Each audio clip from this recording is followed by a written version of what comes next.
Never underestimate the importance of a first impression. It's the one reaction you can never get back. There's a reason why memes like this are so widespread.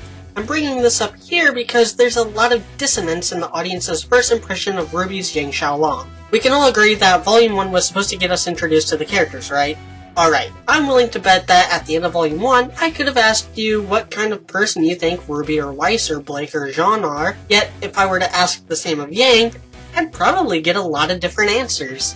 Monty created the characters to seem cliché and one-dimensional at first, and then fleshed them out later.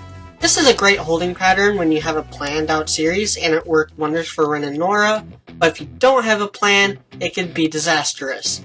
The writer's intent was to portray Yang as the typical hot blonde party girl and slowly show her more mature side later. The problem is that Monty, Miles, and Carrie are really terrible at stuff like this and screwed it up from the outset.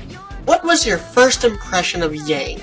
If you go by the yellow trailer, you get about a minute of flaunting party girl attitude, just as the writers wanted. If you started with the Volume 1 premiere, then your first impression of Yang was that of this dawdling older sister and maternal figure. And my first impression actually came when I first ever watched the show with a dorm mate. The episode was the first step, and my first impression was actually closer to how she ended up being characterized later on. Going back to the yellow trailer, that whole party girl characterization ended up being a facade so she could question Junior. Yang's character in this trailer is a hard-nosed and driven woman willing to do anything to get what she wants, whether it's flirting or knocking teeth in.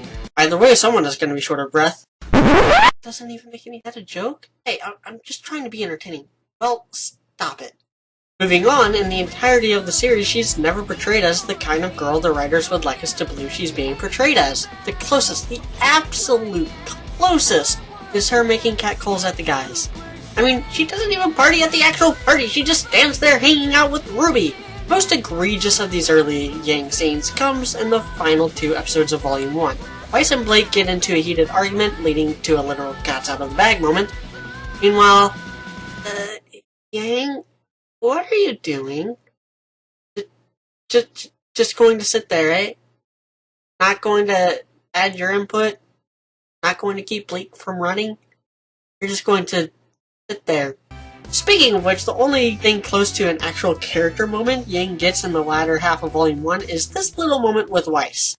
The innocent never run, Yang. I'd like to believe she's thinking about Raven here. Going back to my initial inquiry, what is your first impression of Yang supposed to be? I believe the writers realized that amidst all the pointless action, character wanking, and generic bully arcs, they forgot to give Yang a character, which is why one of her first lines in Volume 2 is this. I always kick my semesters off with the Yang!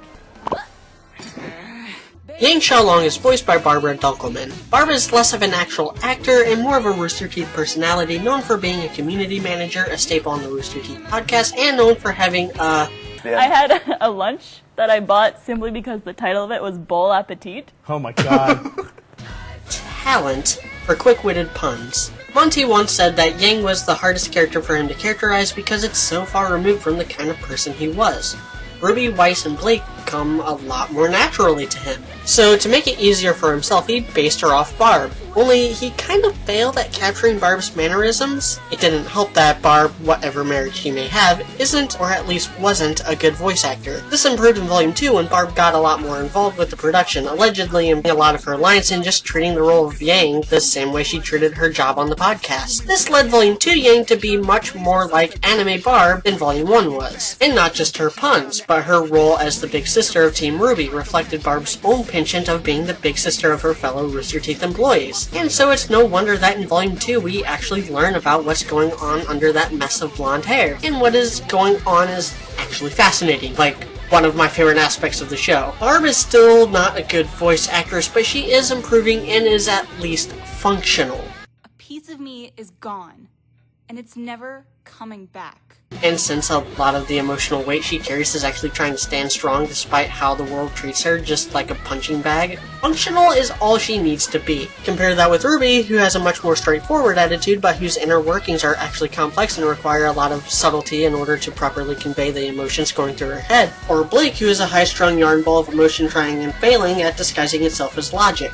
Volume 3 Yang continues this, but with less exploration. What was up front in Volume 2 is now in the back in Volume 3. Her desire to find Raven conveyed through character animation. Her relationship with Ruby conveyed in smaller moments. Her desire to be a thrill seeker expressed with the joy she has winning fights in the tournament. Then, this happens.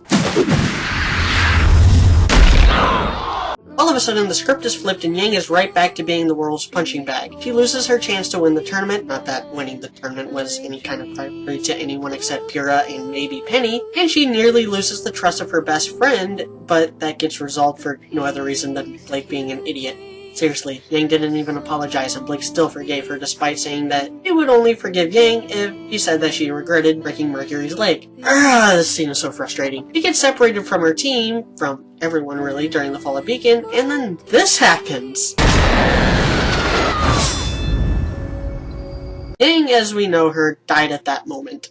She gets reduced to a shell of her former self. She goes through a depression and PTSD, the merits of which I am unqualified to opine on, but people who have PTSD have praised Volume 4 for its portrayal. And as I've argued before, it's not because she lost an arm. It's because she believed she could take hits, and so long as she could take hits, she can come back stronger. But she was taken out in a single hit. The fact she was taken out in a single hit is what destroyed her.